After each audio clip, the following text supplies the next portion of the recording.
दोस्तों आप सबका बहुत बहुत स्वागत है क्लास 11th केमिस्ट्री की इस लेटेस्ट वीडियो में।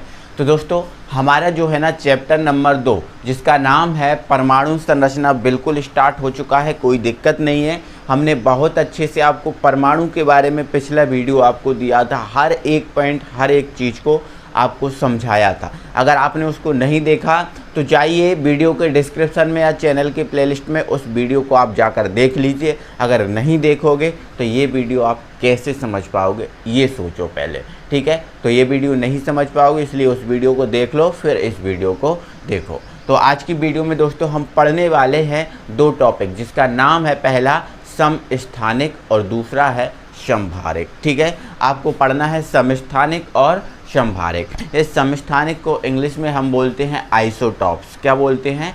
आइसोटॉप्स, ठीक है। तो ये समस्थानिक होता क्या है उस चीज़ को समझो। यहाँ पर दोस्तों देखो क्या लिखा हुआ है, नाम लिखा हुआ है यहाँ पर समस्थानिक। क्या? समस्थानिक। समस्थान का मतलब, समस्थानिक का मतलब समान स्थान पर। क्या भाई? समान स्थान पर। आपको समझना है इस समस्थानिक का मतलब क्या होता है? समान स्थान पर। और आप वैसे भी जानते हो समान स्थान पर मतलब एक ही स्थान पर कौन रख सकता है? एक ही स्थान पर केवल एक तत्व रह सकता है। एक ही स्थान पर कौन रह सकता है? एक तत्व रह सकता है। और जो एक ही स्थान पर रहते हैं, आपको ये भी पता होना चाहिए एक ही स्थान पर जो रहते हैं उनके जो परमाणु क्रमांक होते हैं, क्या साहब? परमाणु क्रमांक होते हैं वो कैसे होते हैं? समान होते हैं। क्योंकि हमने पीरियोडिक टेबल को पढ़ा है, समझा है। उसमें एक ही परमाणु क्रमांक वाले तत्वों को एक स्थान पर, दूसरे परमाणु क्रमांक वाले तत्वों को दूसरे स्थान पर इस टाइप से व्यवस्थित किया है, मतलब परमाणु क्रमांक के बढ़ते क्रम में व्यवस्थित किया गया है। अब ये है समान स्थान पर मतलब एक ही स्थान पर। तो एक ही स्थान पर कौन रह सकता है? जिनके परमाणु क्रमांक क्या हो? समान हो। क्या हो? समान हो, ठीक है। तो ध्यान रखना है आपको समस्थानिक के बारे में। अगर मैं समस्थानिक की परिभाषा की बात करूं कि ये समस्थानिक है क्या, तो भाई साहब ये बिल्कुल आपको टेंशन नहीं लेना है। ये जो समस्थानिक है, एक ही तत्व के परमाणु होते हैं। एक ही तत्व क्या होते हैं? परमाणु होते हैं। और भाई साहब एक ही तत्व के ये ऐसे परमाणु होते हैं जिनका परमाणु क्रमांक समान होता है। परमाणु क्रमांक समान होता है किंतु परमाणु भार है वो अलग अलग होता है। उन्हें हम बोलते हैं समस्थानिक। समझे आप? क्या बोला मैंने? समस्थानिक का मतलब ही समझ गए थे, समान स्थान पर। और समान स्थान पर कौन रह सकता है? जिनके परमाणु क्रमांक क्या हो? समान हो। क्या हो? समान। तो इसकी फिर परिभाषा क्या बन जाएगी? इसकी परिभाषा यही बनेगी, एक ही तत्व के ऐसे परमाणु जिनके परमाणु क्रमांक समान होते हैं किंतु परमाणु भार अलग अलग होते हैं, समस्थानिक कहलाते हैं। अब ये समस्थानिक दोस्तों आपको पीरियोडिक टेबल में नहीं दिखाई देते। क्यों नहीं दिखाई देते? क्योंकि पीरियोडिक टेबल बनाई है मौजले साहब ने, और मौजले साहब ने समस्थानिकों को स्थान नहीं दिया। समस्थानिकों का कोई स्थान नहीं दिया, इसलिए वो आपको दिखाई नहीं देते। जैसे दोस्तों एक एग्जाम्पल पे बात करते हैं, समस्थानिक की परिभाषा है। एग्जाम्पल पे बात करते हैं और ये एग्जाम्पल नंबर 1 है। हाइड्रोजन के 3 समस्थानिक होते हैं। हाइड्रोजन के 3 समस्थानिक होते हैं। समस्थानिक होते हैं। अब हाइड्रोजन के 3 समस्थानिक होते हैं, ये तो सर हमें आज पता चल रहा है। आज इसलिए चल रहा है पता बेटा कि पीरियोडिक टेबल में आपको ये नहीं दिखाया गया, पीरियोडिक टेबल में आपको ये नहीं बताया गया, ठीक है, इसलिए आज पता चल रहा है, ठीक है। तो ध्यान रखना, एक ही तत्व के परमाणु होते हैं जिनके परमाणु क्रमांक समान होते हैं।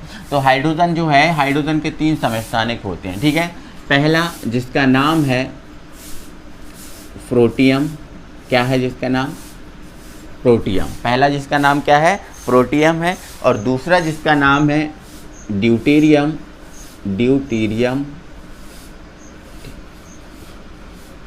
ठीक है। और तीसरा जिसका नाम है ट्राइटियम। क्या है? ट्राइटियम।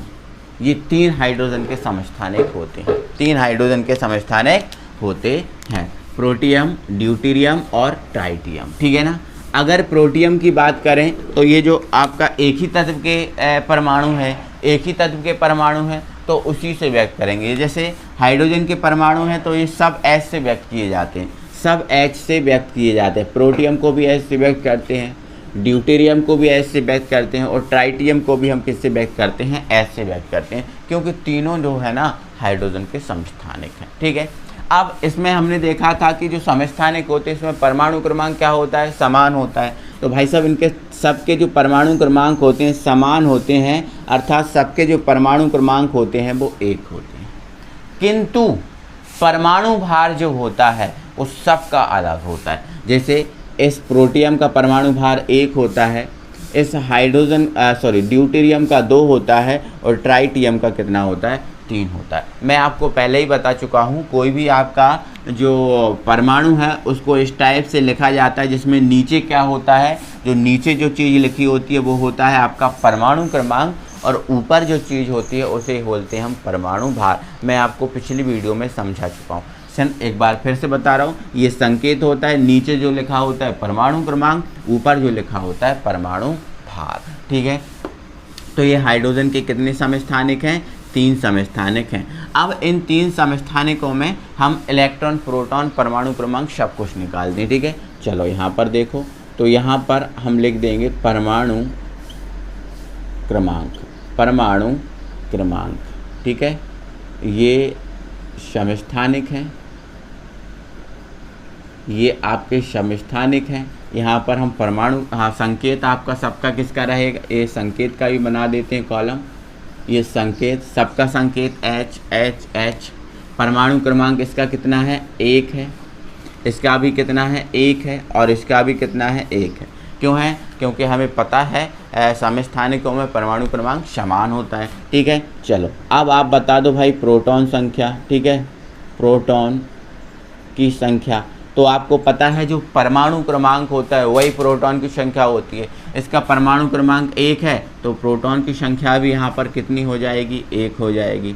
ठीक है, सिंपल बात है ना। चलो अब यहाँ पर आप किसकी संख्या बता दो?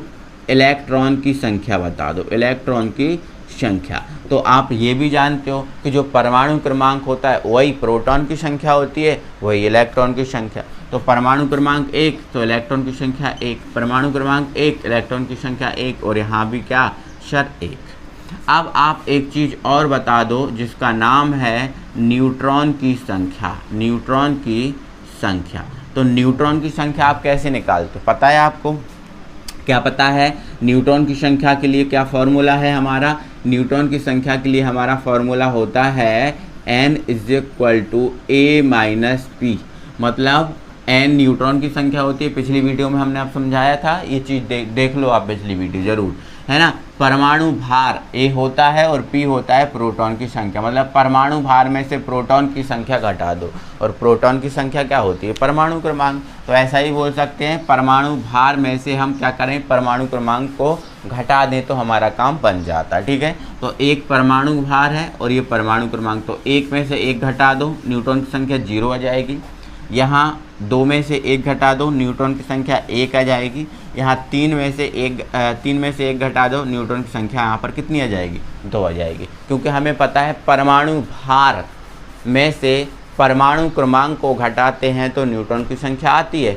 तो ये ऊपर वाला परमाणु भार और नीचे वाला परमाणु क्रमांक, तो भार में से परमाणु क्रमांक घटा दो, मतलब ऊपर वाले में से नीचे को घटा दो। तो ये ध्यान रखना है आपको। ठीक है, क्या है सर? समस्थानिक है। ये क्या है? समस्थानिक। समस्थानिक एक ही परमाणु के एक ही तत्व के ऐसे परमाणु होते हैं जिनका परमाणु क्रमांक समान किंतु परमाणु भार अलग अलग होता है। तो हाइड्रोजन के कितने समस्थानिक होते हैं? 3, जिनका नामकरण किया है प्रोटियम, ड्यूटेरियम और ट्राइटियम। प्रोटियम, ड्यूटेरियम और ट्राइटियम। ठीक है ना, आप समझ गए ना। तो ध्यान रखना है बहुत अच्छे से और चीज़ों को बिल्कुल एक एक करके समझना है। ठीक है, चलो दूसरा एग्जाम्पल मैं बताता हूँ। ये एग्जाम्पल नंबर आपका यहाँ पर 2 है। जैसे यहाँ पर मैं बताता हूँ दोस्तों कार्बन के समस्थानिक, कार्बन के समस्थानिक। ठीक है, कार्बन के जो समस्थानिक हैं उनकी संख्या भी 3 है। कार्बन के समस्थानिक हैं उनकी संख्या भी कितनी है साहब? 3 है। बट कार्बन के समस्थानिकों का कोई नामकरण नहीं किया गया। कार्बन के समस्थानिकों को हम कार्बन के नाम से ही जानते हैं, कार्बन के समस्थानिकों का नाम नहीं है, ध्यान रखना, ठीक है, ध्यान रखना। यहाँ पर कार्बन के समस्थानिकों का कोई भी नाम नहीं है, ठीक है। ये आपको यहाँ पर मैं बता रहा हूँ, ये 6, ये 12, ठीक है, क्योंकि समस्थानिक हैं तो परमाणु क्रमांक समान, तो इसका भी 6 होता है और इसका भी 6 होता है, ठीक है। इसका परमाणु भार 12 होता है, इसका 13 होता है और इसका 14 होता है। तो ये तो आपको पता है, ये कार्बन ही है, हमारा कार्बन भी है जिसका परमाणु क्रमांक 6 और परमाणु भार 12, और ये समस्थानिक मतलब ये 3, ये अलग है और ये अलग है, तो हम ये कह सकते हैं कि ये समस्थानिक होते हैं कार्बन के 3, ठीक है। एक 6-12 में, एक 6-13 में और एक 6-14 में, ठीक है। ये एक परमाणु क्रमांक और एक परमाणु भार, इनका कोई नामकरण नहीं किया गया है, ये नामकरण नहीं किया गया, इनको कार्बन बोलते हैं, इसको भी कार्बन बोलेंगे, इसको भी कार्बन और इसको भी कार्बन, ठीक है। तो इतना आपको याद रखना है, ठीक है, तो आपको समझना है बहुत अच्छे से, ठीक है। यहाँ पर आप देखो तो यहाँ पर संकेत तो ये है ही है, कोई दिक्कत नहीं है, ठीक है। अब प्रोटॉन की संख्या की अगर बात कर दें तो यहाँ पर प्रोटॉन जो परमाणु क्रमांक है, या फिर परमाणु क्रमांक की बात करो पहले, ठीक है। परमाणु क्रमांक कितना है? 6, इधर भी 6 और इधर भी 6, ठीक है। अब प्रोटॉन की संख्या की बात करें तो जो परमाणु क्रमांक होता है वही प्रोटॉन की संख्या, ठीक है। इलेक्ट्रॉन की संख्या की बात करें तो ये भी इलेक्ट्रॉन की संख्या क्या जाएगी? समान आ जाएगी। एक मिनट, दिख रहा है आपको? हाँ दिख रहा है, कोई दिक्कत नहीं है। ये प्रोटॉन की संख्या हो गई और ये इलेक्ट्रॉन की संख्या। अगर न्यूट्रॉन की संख्या की बात करें तो आपको क्या करना पड़ेगा? भार में से परमाणु क्रमांक घटाना पड़ेगा। 12 में से 6 घटाओ, 6 बचा। यहाँ पर कितना बचा? 7 बचा। और यहाँ पर कितना बचा? 8 बचा। तो ध्यान रखना है, ये हाइड्रोजन के समस्थानिक हैं, सॉरी कार्बन के समस्थानिक हैं। और एक बात और याद रखना, अगर आपसे पूछ लिया जाए सबसे अधिक समस्थानिक किसके हैं, तो सबसे अधिक समस्थानिक मेरे भाई पोलोनियम के हैं। किसके हैं? पोलोनियम के हैं, जिसका संकेत है PO। क्या? PO। और इसके कितने समस्थानिक हैं? जिसके समस्थानिक हैं 27। आपकी पेरियोडिक टेबल में जितने तत्व रखे हैं, प्रत्येक तत्व के कुछ ना कुछ समस्थानिक हैं। किसी का 1 है, किसी का 2 है, किसी का 3 है, लेकिन सबसे ज़्यादा समस्थानिक जो किसके हैं वो आपके पोलोनियम के हैं। क्या है? पोलोनियम के सबसे अधिक समस्थानिक हैं। ओके, इतना याद रखोगे, समझोगे, ठीक है। अगर हमने बोल दिया ये नाइट्रोजन है ना, ये नाइट्रोजन का परमाणु क्रमांक 7 है और परमाणु भार मैंने लिख दिया 15, तो बताओ ये क्या है? तो ये क्या नाइट्रोजन परमाणु हो सकता है? बोलो। तो आप बोलोगे सर हो सकता है। मैं बोलूँगा नहीं, मैं बोलूँगा नहीं, मैं बोलूँगा नहीं। क्यों बोलूँगा नहीं? क्योंकि भाई परमाणु क्रमांक जो नाइट्रोजन है उसका 7 होता है, लेकिन परमाणु भार नाइट्रोजन का कितना होता है? परमाणु क्रमांक तो 7, लेकिन परमाणु भार नाइट्रोजन का कितना होता है? 14। लेकिन यहाँ पर कितना लगा है? 15 लगा है। मतलब ये परमाणु नहीं हो सकता, ये आपका नाइट्रोजन परमाणु का समस्थानिक हो सकता है, समस्थानिक हो सकता है, क्योंकि परमाणु भार जो है ना वो अलग हो गया है ना। यहाँ पर मैं कभी लिख दूँ परमाणु भार 16, तो ये क्या हो सकता है? परमाणु क्रमांक तो 7 है, लेकिन परमाणु भार थोड़ा सा चेंज हुआ है। मतलब कहीं ना कहीं ये क्या हो सकता है? समस्थानिक हो सकता है, समस्थानिक हो सकता है। आई होप आप समझ गए होंगे, कोई दिक्कत नहीं है। तो ये क्या हो चुका है सर? समस्थानिक। आई होप हम समझ गए हैं।